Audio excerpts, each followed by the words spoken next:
Barbara Eden became one of television's most unforgettable stars with a single blink, a radiant smile, and the magical charm she brought to millions of living rooms. For generations of viewers, she was the lovable Jeannie who could solve impossible problems with a nod of her head and a playful grin. Yet behind that glamorous Hollywood image was a woman whose real life was filled with heartbreak, perseverance, unexpected encounters, and remarkable resilience. Long before she wore the famous pink harem costume, Barbara was simply Barbara Jean Moorhead, born on August 23, 1931, in Tucson, Arizona. She entered the world during the darkest years of the Great Depression, a time when countless American families struggled just to survive. Financial security was almost non-existent, and when Barbara was only 3 years old, her parents divorced, forever changing the course of her childhood. Her mother refused to let difficult circumstances define their future. She moved to San Francisco, hoping to build a better life, and eventually remarried telephone lineman Harrison Huffman. Although money remained tight, Barbara later remembered growing up in a home filled with something far more valuable than wealth: music. Her mother constantly sang around the house, transforming ordinary days into joyful moments. Those songs quietly planted the seeds of Barbara's lifelong love for performing. As she grew older, Barbara discovered she had inherited not only a beautiful singing voice, but also an incredible determination. While many teenagers spent their evenings with friends, she was performing in churches, local clubs, and dance halls throughout San Francisco. The pay was modest, but every performance strengthened her confidence. Night after night, she learned how to stand before an audience, recover from mistakes, and keep people's attention. Without realizing it, those humble performances were preparing her for a future in Hollywood. Her mother also recognized another talent waiting to be developed. She encouraged Barbara to study acting alongside music, believing emotional expression would make her an even stronger performer. Barbara took that advice seriously, enrolling in acting classes while continuing her musical education at the San Francisco Conservatory of Music. Instead of choosing one dream over another, she worked tirelessly to master both. Opportunity finally arrived in an unexpected way. In 1951, Barbara entered the Miss San Francisco beauty competition almost on a whim. She wasn't expecting to win, but her natural charm and elegance impressed the judges, earning her the title. Although she didn't capture the Miss California crown later that year, the pageant introduced her to influential people within the entertainment industry. Sometimes success isn't about winning first place. It's simply about being seen by the right person at the right moment. Hollywood soon came calling. Barbara's earliest television appearances were small, but every role became another lesson. She guest starred on popular programs including Highway Patrol, Perry Mason, Private Secretary, and The Millionaire. Producers quickly noticed something that separated her from countless other aspiring actresses. Beyond her beauty, Barbara possessed warmth. She looked completely comfortable in front of the camera, and audiences naturally enjoyed watching her. One of her most valuable experiences came through a brief appearance on I Love Lucy. Although her role was minor, observing Lucille Ball at work proved invaluable. Barbara watched how Ball perfected every scene, controlled every detail, and timed every joke with incredible precision. Those lessons stayed with her for the rest of her career. By 1957, Barbara had earned her first starring television role in How to Marry a Millionaire, based on the hit Marilyn Monroe film. Suddenly, she wasn't simply making guest appearances. She was carrying an entire series. Weekly television demanded discipline, quick thinking, and endless preparation. The experience transformed her from a promising newcomer into a genuine leading lady. Hollywood producers soon began offering film roles as well. In 1960, Barbara appeared alongside Elvis Presley in Flaming Star, one of his most critically respected films. Unlike many of Elvis's musical pictures, this Western explored serious themes including prejudice and identity. Barbara demonstrated that she could handle emotionally demanding material just as effectively as comedy, surprising critics who had underestimated her dramatic abilities. She continued proving her versatility with roles in science fiction adventures and dramatic productions, refusing to be limited to a single type of character. Comedy, drama, romance, and adventure all seemed to come naturally. Still, despite years of steady success, Barbara had not yet found the role that would define her forever. Everything changed in 1965. Television producer Sidney Sheldon was developing an unusual fantasy sitcom about an astronaut who discovers a magical genie trapped inside an ancient bottle on a deserted island. The concept sounded entertaining, but no one involved could have predicted the cultural phenomenon it would become. Barbara Eden was cast as Jeannie. From the moment cameras began rolling, something extraordinary happened. Barbara infused the character with playful innocence, irresistible charm, and impeccable comic timing. Rather than portraying a distant supernatural figure, she made Jeannie feel warm, relatable, and endlessly lovable. Her chemistry with co-star Larry Hagman transformed what could have been a simple fantasy comedy into one of television's most beloved sitcoms. Audiences immediately embraced the unlikely relationship between Jeannie and astronaut Tony Nelson. Tony represented logic, discipline, and order, while Jeannie embodied spontaneity, emotion, and unpredictable magic. Their completely opposite personalities created endless humorous situations, making viewers tune in week after week. On screen, the partnership looked effortless. Behind the scenes, however, reality was far more complicated. Larry Hagman possessed enormous talent, but he was also famously unpredictable. According to Barbara, one day he could be funny, charming, and impossible not to like. The next day, his mood could change dramatically, creating tension throughout the entire set. Crew members later recalled bizarre stories surrounding Hagman's behavior. If he disliked a script, he sometimes expressed his frustration in shocking ways that became Hollywood legend. Years of substance abuse and heavy smoking reportedly affected both his temperament and judgment, making production increasingly challenging. Despite everything, Barbara rarely criticized her co-star publicly.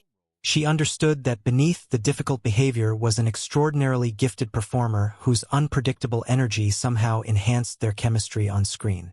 Rather than dwelling on conflict, Barbara chose to remember the laughter, the friendship, and the remarkable television history they created together. Yet Larry Hagman wasn't the only famous man whose path crossed Barbara Eden's. Two encounters during the height of her fame would eventually become some of Hollywood's most talked-about stories. The first involved international singing sensation Tom Jones. During rehearsals for his television show in 1969, Barbara later revealed that Jones unexpectedly made a romantic advance toward her. She reminded him that both of them were married, expecting the conversation to end there. Instead, Jones reportedly smiled and replied, "So am I." Barbara politely rejected the advance and continued working professionally, later recalling the moment with humor rather than bitterness. The story became another reminder that Hollywood behind closed doors often looked very different from the glamorous image audiences saw on screen. Even more surprising was an encounter that took place years earlier. Before John F. Kennedy became President of the United States, he reportedly met Barbara at an airport and quietly handed her his private telephone number, encouraging her to call him. Barbara never did. Whether motivated by loyalty to her marriage or simply a desire to avoid unnecessary complications, she chose to ignore the invitation completely and continued focusing on her career. Those remarkable stories only added to Barbara Eden's mystique, but perhaps no rumor surrounding her became stranger than the mystery of her famous costume. That controversy would become one of television's most unexpected legends. Barbara Eden's career was already filled with unforgettable moments, but one of the most unusual chapters had nothing to do with acting. Instead, it centered around one tiny detail of her famous costume, a detail that somehow became one of television's biggest controversies. Fans noticed that throughout the entire run of I Dream of Jeannie, viewers almost never saw Barbara's belly button. Before long, rumors spread across America. Some insisted NBC believed showing a navel on television was too provocative for family audiences. Others claimed the network forced costume designers to hide it with special coverings or carefully planned camera angles. The speculation became so widespread that it almost overshadowed the show itself. Barbara always laughed at the stories. She explained that there had never been an elaborate conspiracy. Her costume naturally covered most of her stomach, and when it didn't, the cameras were simply framed to stay within the broadcasting standards of the 1960s. Yet the more she dismissed the rumors, the more fascinated people became. Even comedians joked about the mystery, turning one of television's simplest wardrobe choices into an enduring piece of pop culture history. When I Dream of Jeannie ended in 1970, many assumed Barbara Eden would forever remain trapped by the role that had made her famous. Hollywood has often struggled to see beloved television stars as anything other than the characters that made them household names. Barbara refused to accept that fate. Rather than chasing another magical sitcom, she deliberately sought roles that allowed audiences to see a completely different side of her abilities. One of her most successful projects came with Harper Valley PDA, inspired by the popular country song. As Stella Johnson, Barbara portrayed a fearless widow willing to challenge hypocrisy and stand up against self-righteous community leaders. The role showcased her sharp comedic instincts while proving she could carry another successful production without relying on magical powers or fantasy. The film became popular enough to inspire a television series, once again placing Barbara at the center of primetime entertainment. It was another reminder that her success had never depended on a single costume or catchphrase. She was a genuinely talented actress capable of adapting to entirely different characters. She also returned to one of her earliest passions, music. Barbara began touring in stage productions such as The Sound of Music, surprising audiences who had never realized that singing had been the foundation of her career long before Hollywood discovered her. Later, she starred in the emotional play Love Letters, where she reunited with Larry Hagman on stage. For longtime fans, seeing the pair together again brought back memories of the chemistry that had captivated television audiences decades earlier. Their friendship had survived long after the cameras stopped rolling. Barbara also delighted fans with appearances on Dallas, sharing the screen with Hagman once more, and introduced herself to a younger generation through a memorable guest role on Sabrina the Teenage Witch. Decades after becoming famous, she continued proving that her warmth and charm had never faded. But while her professional career remained remarkably successful, her personal life was becoming increasingly painful. Barbara married actor Michael Ansara in 1958, and together they dreamed of starting a family. After years of struggling to have children, their son Matthew was finally born in 1965. Barbara often described him as her miracle baby, believing that years of hope and disappointment had finally been rewarded. For a time, life seemed almost perfect. Then everything changed. According to Barbara, Matthew was introduced to drugs at a very young age. What began as experimentation gradually developed into a devastating addiction that followed him into adulthood. Barbara and Michael refused to give up on their son. They pursued rehabilitation programs, therapy, medical treatment, and every possible opportunity for recovery. Again and again, Matthew tried to rebuild his life, and again addiction pulled him backward. Every parent hopes love will be enough to save their child. Sometimes it isn't. In 2001, Barbara received the heartbreaking phone call no parent ever wants to answer. Matthew had died from a heroin overdose at just 35 years old. The tragedy shattered her. For years afterward, Barbara questioned every decision she had ever made, wondering if there had been something more she could have done. Those painful questions haunted her, as they do countless parents who lose children to addiction. Yet instead of hiding from her grief, Barbara made an extraordinary decision. She chose to speak openly. She began sharing Matthew's story publicly, hoping that other families might recognize the warning signs before it was too late. Her honesty transformed unimaginable personal pain into a mission of education and awareness, encouraging parents to have difficult conversations about addiction and mental health. Sadly, Matthew's death was not the first devastating loss Barbara had endured. Years earlier, while nearly 8 months pregnant, she learned that her unborn baby had died. At a time when pregnancy loss and postpartum depression were rarely discussed publicly, Barbara carried her grief in silence while continuing to meet the demanding expectations of Hollywood.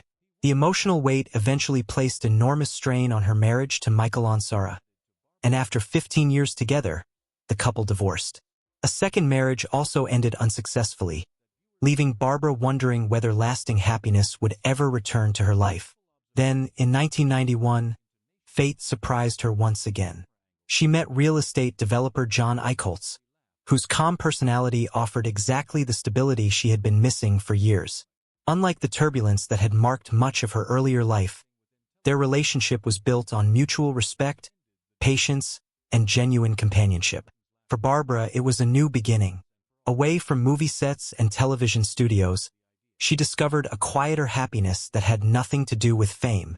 She devoted more of her time to charitable work, supporting organizations that help children, cancer patients, and families facing difficult circumstances. Following Matthew's death, addiction awareness became one of the causes closest to her heart. Rather than allowing tragedy to define her, Barbara used it to help others. In 2011, she shared her remarkable journey in her memoir, Jeannie Out of the Bottle.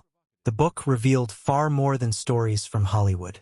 It explored the triumphs, disappointments, heartbreak, and resilience that shaped the woman behind one of television's most recognizable faces.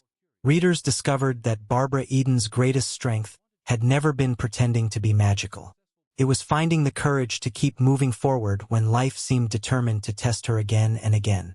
Today, well into her 90s, Barbara continues making public appearances, greeting longtime admirers with the same warmth and kindness that first captivated audiences more than 60 years ago. She still attends conventions, signs autographs, shares memories, and enjoys meeting generations of fans who grew up watching I Dream of Jeannie. Many celebrities fade from public affection as decades pass. Barbara Eden has done the opposite. Each passing year has only deepened the admiration people feel for her, not simply because of the iconic character she portrayed, but because of the extraordinary woman she proved herself to be behind the scenes. Her story is not one of effortless success or Hollywood fantasy. It is the story of a young girl who rose from humble beginnings during the Great Depression, worked tirelessly to achieve her dreams, endured unimaginable personal heartbreak, and somehow emerged with her grace, optimism, and compassion still intact. Perhaps that is why Barbara Eden continues to fascinate audiences after all these years. She may have played a genie capable of granting wishes, but her greatest achievement required no magic at all. It came from resilience, determination, and an unwavering ability to smile through life's darkest moments. While television gave the world an unforgettable fantasy, Barbara Eden gave something even more meaningful, a real-life example of courage in the face of loss, humility in the midst of fame, and kindness that never disappeared despite everything she endured. That is the legacy that truly defines Barbara Eden, and it is why millions continue to celebrate not only the legendary actress they watched on screen, but the remarkable woman she became when the cameras stopped rolling.